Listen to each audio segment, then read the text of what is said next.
Shalom saudara-saudara, ibu bapak yang terkasih di dalam Kristus Tuhan.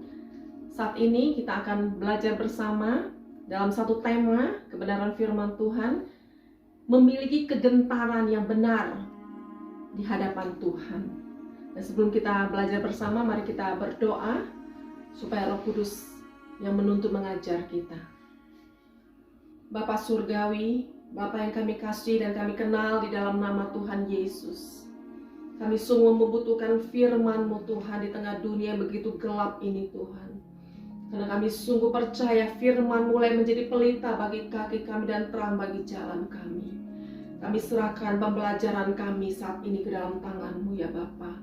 Biar Roh-Mu yang kudus yang menuntun mengajar kami, memberi kami hikmat melalui kebenaran firman-Mu, bagaimana kami harus menyelenggarakan hidup kami yang sangat singkat di dunia ini.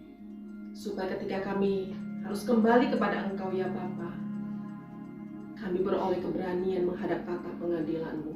Di dalam nama Tuhan Yesus kami buka hati kami. Haleluya. Amin. Ibu bapak yang terkasih, saudara-saudara yang terkasih, tentu kita mengerti dengan jelas bahwa di dalam Alkitab, ya, di dalam kitab Kejadian sampai Wahyu memuat banyak sekali peringatan yang harus kita perhatikan dengan sangat serius. Karena setiap peringatan yang Tuhan sampaikan kepada kita melalui firman Tuhan yang tercatat dalam Alkitab ini berkaitan dengan nasib kekal kita. Dan kita sungguh memperoleh pelajaran yang sangat berharga, di mana melalui kisah-kisah dalam Alkitab yang tercatat ini bukan sekedar untuk menjadi pengetahuan sejarah bagi kita, tapi di dalam setiap kisah yang termuat di dalam Alkitab, Tuhan ingin mengajar kita, memperingatkan kita bagaimana akibat tragis dari orang-orang yang mengabaikan, menganggap remeh peringatan yang Tuhan berikan. Mulai dari kisah yang dialami oleh Adam dan Hawa, ya, ketika mereka diperingatkan Tuhan, seperti peringatan yang tercatat di dalam Kejadian 2 ayat 17. Firman Tuhan menyatakan tentang pohon pengetahuan yang baik dan jahat. Janganlah kamu memakannya, sebab pada hari engkau memakannya, pastilah engkau mati. Nah, di sini Adam dan Hawa mengabaikan peringatan Tuhan. Akibatnya kita bisa membaca dengan jelas di dalam kitab Kejadian dinyatakan bahwa Adam dan Hawa terusir dari Taman Eden. Dengan hati yang berat, dengan hati yang pilu, Tuhan terpaksa harus mengusir pribadi-pribadi yang dikasihinya. Hubungan dengan Allah terputus. Dosa masuk ke dalam dunia. Bumi menjadi terkutuk. Dunia ini bukan lagi menjadi tempat yang ideal bagi manusia, di mana sebelumnya Allah merancangkan bahwa bumi ini, dunia ini adalah surga bagi manusia. Tapi karena ketidaktaatan manusia, karena manusia menganggap remeh peringatan Tuhan, akibatnya bumi ini menjadi terkutuk. Maut, kematian berkuasa atas manusia. Contoh lain lagi dari manusia mengabaikan peringatan Tuhan, kita bisa baca dengan jelas di dalam Kejadian pasal yang ke-19. Ya, bagaimana Tuhan melalui malaikatnya sudah memberikan peringatan yang begitu jelas kepada Lot dan keluarganya. Nah, khususnya dalam hal ini istri Lot. Di mana di dalam Kejadian 19 firman Tuhan mengatakan sebelum mereka disuruh Tuhan keluar dari Sodom dan Gomora, Tuhan sudah memberikan peringatan melalui malaikat. Di mana peringatan itu mengatakan bahwa keluar dari Sodom Gomora itu dengan berlari, jangan menoleh ke belakang, jangan berhenti dimanapun. Tapi apa yang terjadi? Istri Lot menganggap remeh peringatan ini. Firman Tuhan mencatat di Kejadian pasal 19, bagaimana istri Lot bukan berlari tapi berjalan. Setelah berjalan, menoleh ke belakang, dan akhirnya menjadi tiang garam. Dan itu menjadi peringatan yang kembali Tuhan Yesus ulangi di dalam Lukas 17 ayat yang ke-32. Ingatlah akan istri Lot. Demikian juga peringatan yang lain mengenai kisah perjalanan bangsa Israel dan para rajanya, di mana Tuhan sudah memberikan perintah, sudah memberikan hukum bahwa Tuhan tidak menghendaki ada Allah lain di dalam kehidupan bangsa Israel. Hanya satu Elohim Yahweh yang harus mereka sembah. Tapi Alkitab mencatat bagaimana bangsa ini dan para rajanya memberontak kepada Tuhan. Mereka menyembah dewa-dewa asing yang disembah oleh bangsa-bangsa yang ada di sekitar mereka.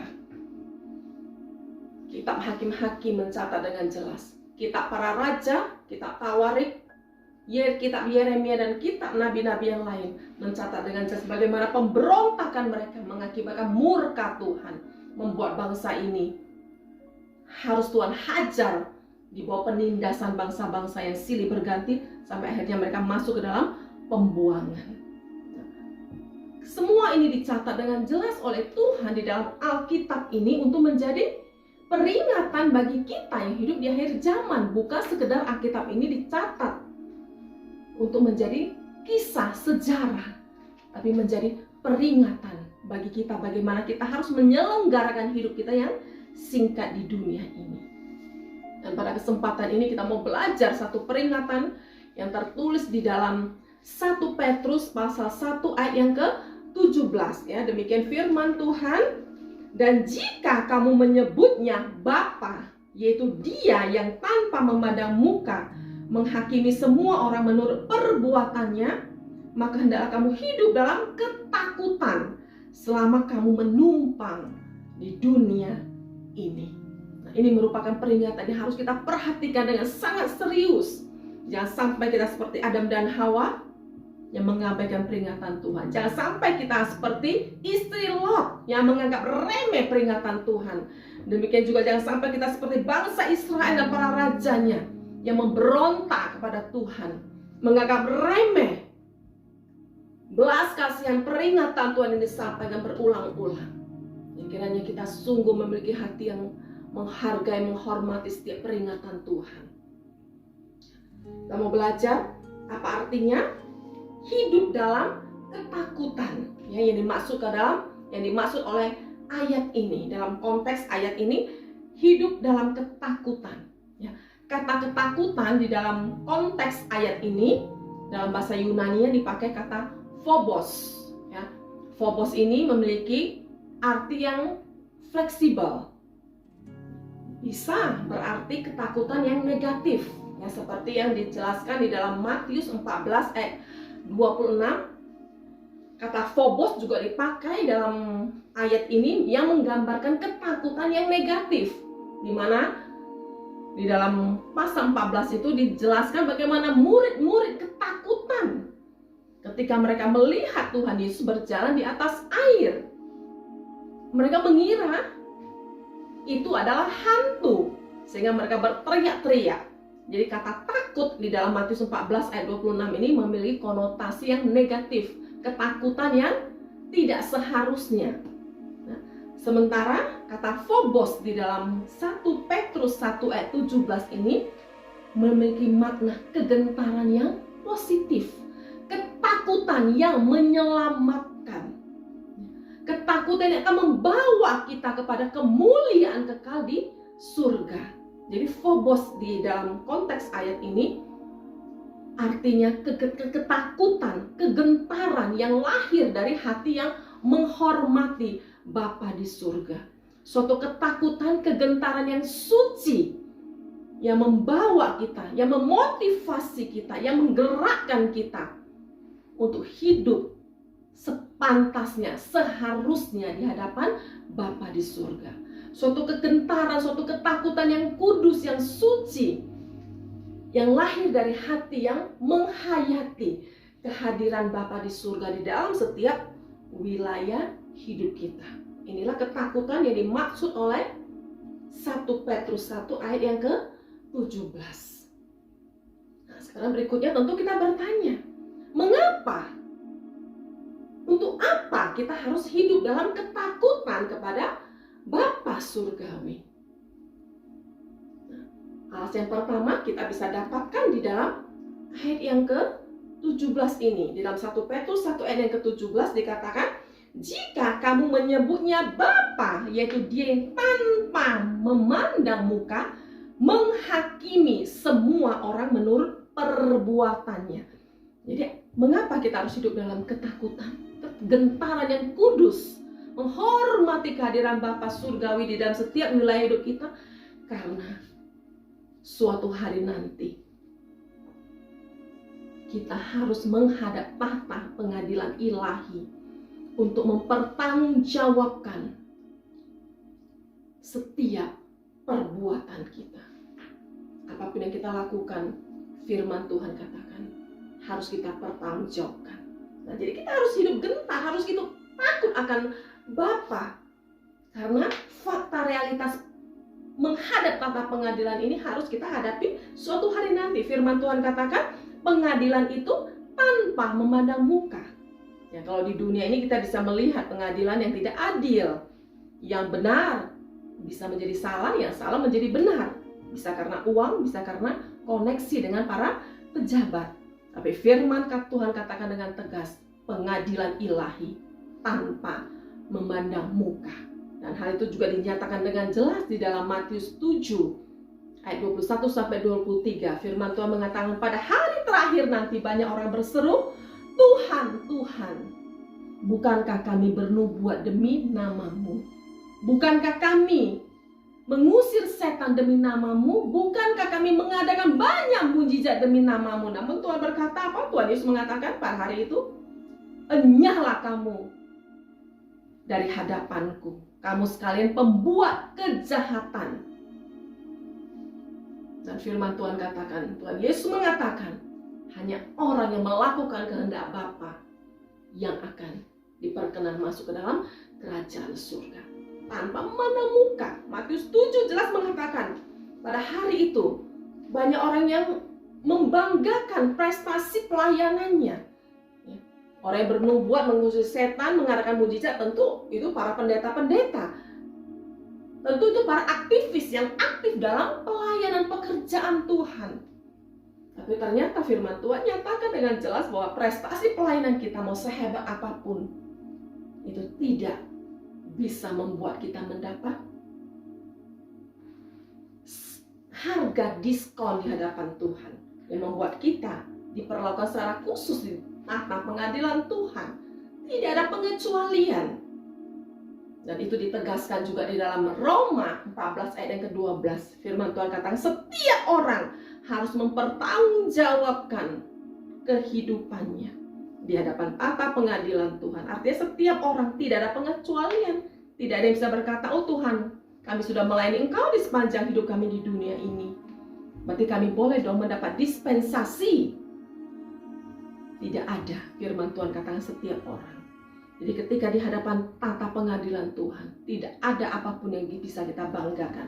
Baik prestasi pelayanan kita mau sehebat apapun, kita pun tidak bisa berkata, Tuhan, saya sudah memberikan persembahan uang yang sangat banyak untuk mendukung pekerjaan-Mu Tuhan. Saya sudah memberikan banyak uangku untuk mendukung pelayanan pekerjaan-Mu. Tapi ternyata itu pun bukan membuat kita mendapat dispensasi di hadapan tahta pengadilan Tuhan. Ternyata yang membuat kita mampu berdiri di hadapan Tuhan adalah ketika selama kita menumpang di dunia ini, firman Tuhan katakan, kita memiliki kegentaran yang kudus di hadapan Bapa surgawi. Mengapa kita harus hidup dalam kegentaran yang kudus? Mengapa kita harus hidup dalam takut kepada Bapa surga selama kita menumpang di bumi ini? Karena nanti di hadapan tahta pengadilan Tuhan, tidak ada sesuatu yang bisa kita sembunyikan di hadapan Tuhan. Ibrani 4 ayat 13 menyatakan, semua makhluk tidak ada yang tersembunyi di hadapan Dia. Semua terbuka telanjang di hadapan Tuhan, yang kepadanya kita harus memberi pertanggungjawaban. Sebab itulah Firman Tuhan mengingatkan kita di dalam 1 Petrus 1 ayat 17, hendaklah kita hidup dalam takut yang sungguh. Hendaklah kita hidup dalam kegentaran yang lahir dari rasa hormat, yang lahir dari penghayatan bahwa di seluruh wilayah hidup kita ada mata Bapa di surga. Ya, seperti Mazmur 11 ayat 4 katakan, Tuhan tahtanya di surga, namun sorot matanya menguji, mengamat-amati anak manusia. Jadi semua kehidupan kita terbuka di hadapan Tuhan, yang suatu hari kita harus memberikan pertanggungjawaban.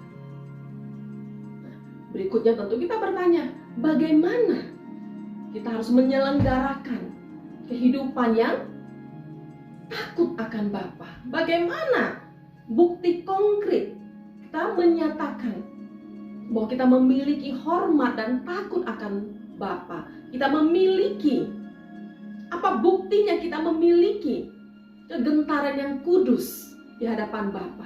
Apa buktinya kita memiliki penghayatan yang serius akan kehadiran Bapa di setiap wilayah hidup kita? Nah, jawabannya kita bisa dapatkan di pasal yang sama, di dalam 1 Petrus 1 ayat yang ke-1. Di ayat yang ke-14 sampai 16 dikatakan, hiduplah sebagai anak-anak yang taat dan jangan turuti hawa nafsu yang menguasai kamu pada waktu kebodohanmu. Tapi hendaklah kamu menjadi kudus di dalam seluruh hidupmu, sama seperti Dia yang kudus yang telah memanggil kamu.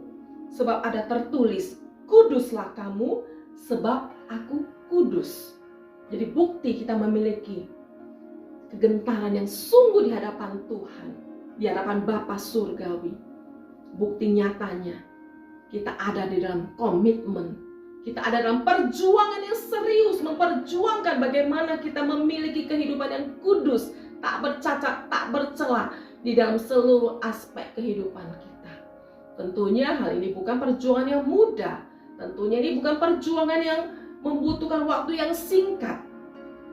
Tapi komitmen dan perjuangan ini membutuhkan investasi segenap hidup, membutuhkan investasi seluruh waktu hidup kita selama kita menumpang di dunia ini.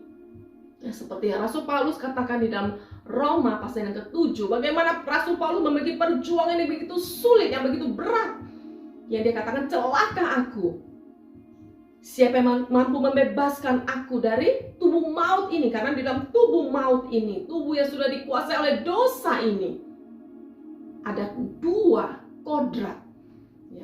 Yang satu kodrat manusia lama kita, kodrat dosa.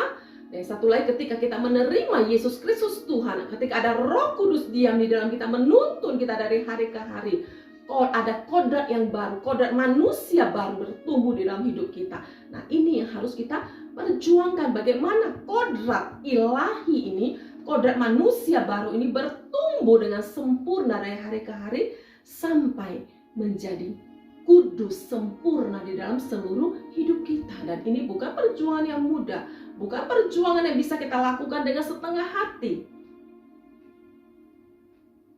Supaya kita bisa mewujudkan bagaimana kita bisa hidup kudus dalam seluruh kehidupan kita, bagaimana kodrat ilahi bisa bertumbuh dengan sempurna dalam hidup kita. Di ayat yang ke-13 firman Tuhan mengajarkan kepada kita, sebab itu siapkanlah akal budimu, waspadalah dan letakkanlah pengharapanmu seluruhnya atas kasih karunia yang dianugerahkan kepadamu pada waktu penyataan Yesus Kristus. Jadi firman Tuhan mengatakan supaya kita bisa hidup dalam kegentaran yang sungguh kepada Bapa di surga, supaya kita siap membuktikan bagaimana kita ada dalam perjuangan untuk hidup kudus dalam seluruh hidup kita. Kita harus hanya bisa punya satu pengharapan. Kita harus selalu waspada menjaga fokus hidup kita. Untuk hidup kudus dalam seluruh aspek hidup kita itu tidak bisa memiliki dua fokus. Firman Tuhan dengan tegas menyatakan, letakkanlah pengharapanmu seluruhnya, bukan seperempat, bukan setengah, tapi seluruhnya. Dan firman Tuhan mengingatkan, siapkan akal budimu. Waspada artinya selalu berjaga-jaga. Karena sangat gampang, sangat mudah kita untuk keluar, menyimpang dari fokus ini. Jadi kita harus selalu dalam keadaan yang berjaga-jaga, waspada, supaya kita hanya punya satu fokus, satu pengharapan, menantikan penyataan, menantikan kedatangan Tuhan Yesus Kristus. Fokus ini sangat penting karena firman Tuhan di dalam 1 Yohanes pasal yang ketiga, ayat yang kedua dan ketiga menyatakan bahwa setiap orang yang menaruh pengharapan kepada penyataan, kepada kedatangan Tuhan Yesus Kristus, pasti akan menyucikan dirinya sama seperti Dia yang adalah suci.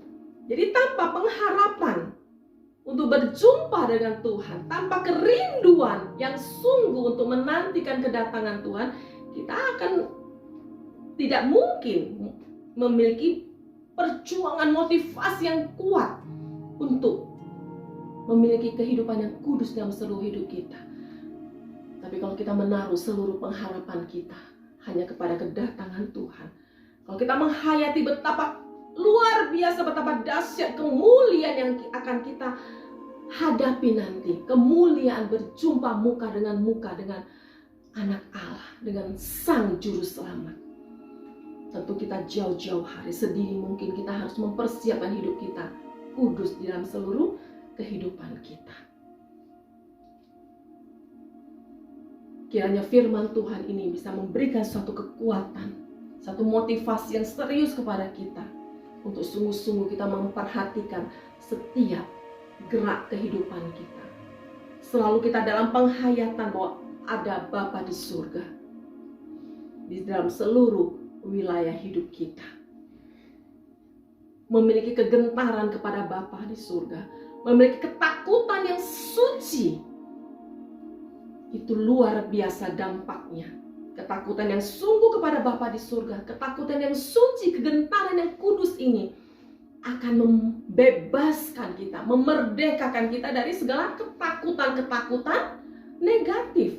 Tentu kita tahu bahwa sekarang kita ada di dunia yang semakin hari semakin mengerikan, semakin kritis, ya. Bukan hanya kita dalam keadaan dikelilingi oleh situasi pandemi COVID-19. Selain pandemi, kita juga dikelilingi oleh apa? Kejahatan, kriminalitas yang semakin merajalela, semakin meningkat dari hari ke hari. Kita juga dikelilingi bukan hanya oleh pandemi COVID, tapi berbagai virus penyakit lainnya ada di dunia ini. Selain itu, ada bencana alam yang setiap saat bisa terjadi tanpa kita duga. Bencana gempa bumi, banjir bandang, tanah longsor, gunung meletus, dan berbagai bencana lainnya. Juga perang, ancaman perang nuklir, ya. Perang dunia ketiga, kita tidak tahu, suatu-suatu bisa terjadi. Terorisme. Jadi kita sungguh dikelilingi oleh berbagai keadaan yang sangat berpotensi untuk dengan kekuatan media sosial hari ini mengalirkan roh ketakutan.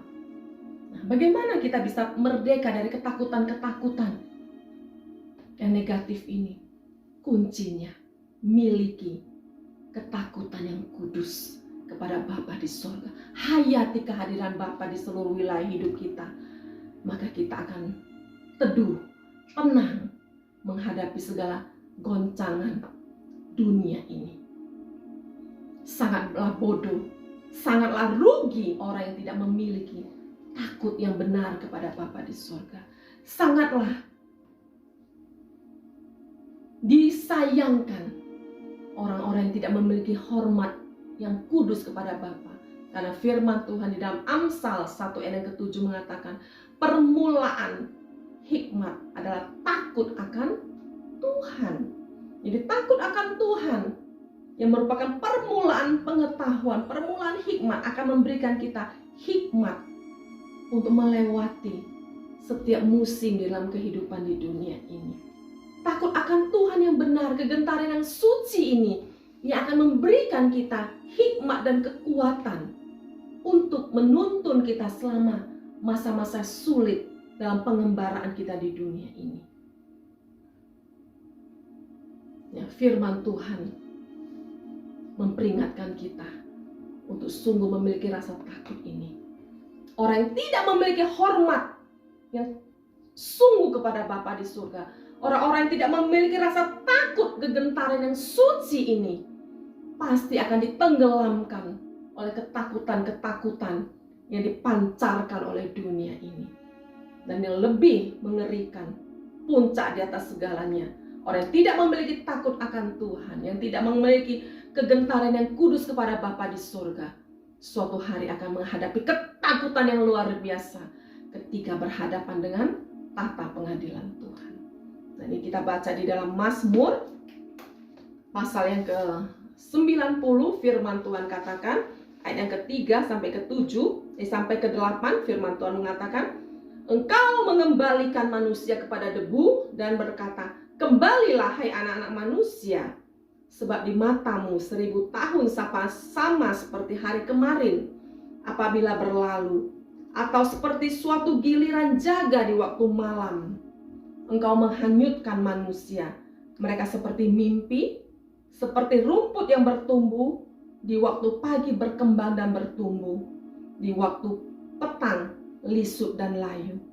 Sungguh kami habis lenyap karena murka-Mu, dan karena kehangatan amarah-Mu kami terkejut. Jadi orang-orang yang tidak memiliki rasa hormat kepada Bapa di surga selama menumpang di dunia ini, orang-orang yang tidak memiliki gentaran yang kudus di hadapan Tuhan, suatu hari akan terkejut oleh murka Tuhan. Karena apa? Ayat 8 mengatakan, karena Engkau menaruh kesalahan kami di hadapan-Mu dan dosa kami yang tersembunyi dalam cahaya wajah-Mu. Jadi orang yang tidak takut akan Tuhan, yang melakukan dosa, menyembunyikan dosa yang dia berpikir, oh tidak ada yang melihat, tidak ada yang tahu. Tapi suatu hari firman Tuhan katakan, Engkau menaruh kesalahan kami di hadapan-Mu dan dosa kami yang tersembunyi dalam cahaya wajah-Mu. Ya, kiranya firman Tuhan yang kita pelajari siang hari ini memberikan rasa gentar kepada kita, membangun kekudusan yang sungguh di dalam hidup kita, supaya kita sungguh menyelenggarakan suatu hidup dalam penghayatan penuh akan kehadiran Bapa di surga, sehingga kita memiliki rasa hormat yang sungguh kepada Bapa di surga,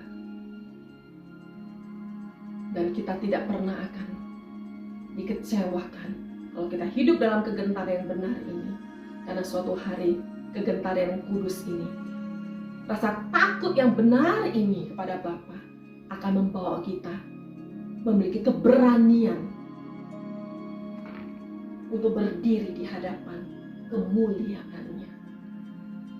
Tuhan memberkati, dan kita percaya Roh Kudus akan menuntun kita dalam hari-hari hidup kita, untuk kita sungguh oleh kuasa firman kita bisa hidup dalam hidup yang menghormati Tuhan. Dan mari kita berdoa. Bapa di surga, sungguh kami bersyukur kalau kami ada hingga hari ini. Kami masih boleh diperingatkan oleh firman-Mu Tuhan. Kami bersyukur dan berterima kasih. Biarlah kiranya kuasa firman-Mu Tuhan membangun di hati kami penghayatan yang sungguh akan kehadiran-Mu di dalam setiap wilayah kehidupan kami Tuhan. Supaya kami Tuhan sungguh memiliki rasa hormat yang benar kepada Engkau, rasa takut dan gentar yang kudus di hadapan Engkau. Kami mohon ampun atas segala sikap hidup kami di masa-masa yang lalu Tuhan, di hari-hari yang lalu, di mana kami banyak bersikap ceroboh. Kami tidak memiliki hormat yang benar kepada Engkau. Ampunilah kami ya Bapa, dan kami betapa kami rindu di singkat waktu yang masih tersisa ini yang Engkau berikan kepada kami, dan kami tidak tahu berapa lama lagi waktu yang kami miliki. Kami rindu memiliki hidup yang takut akan Engkau selama kami menumpang di dunia ini. Roh Kudus-Mu menolong kami, memimpin kami. Terima kasih Bapa, kami percaya ketika ini menjadi perjuangan kami, menjadi komitmen kami di hadapan Engkau. Kami percaya kami tidak sendiri dalam perjuangan ini. Kasih sayang-Mu yang besar ya Bapa menyertai kami. Penggembalaan yang setia dari Engkau Tuhan Yesus menyertai kami melalui Roh-Mu yang kudus, menuntun, menghibur kami, mengajar kami, sampai kami dapat menyelesaikan pertandingan kami dengan sempurna. Terima kasih Bapa. Terpujilah Engkau selama-lamanya. Haleluya. Amin.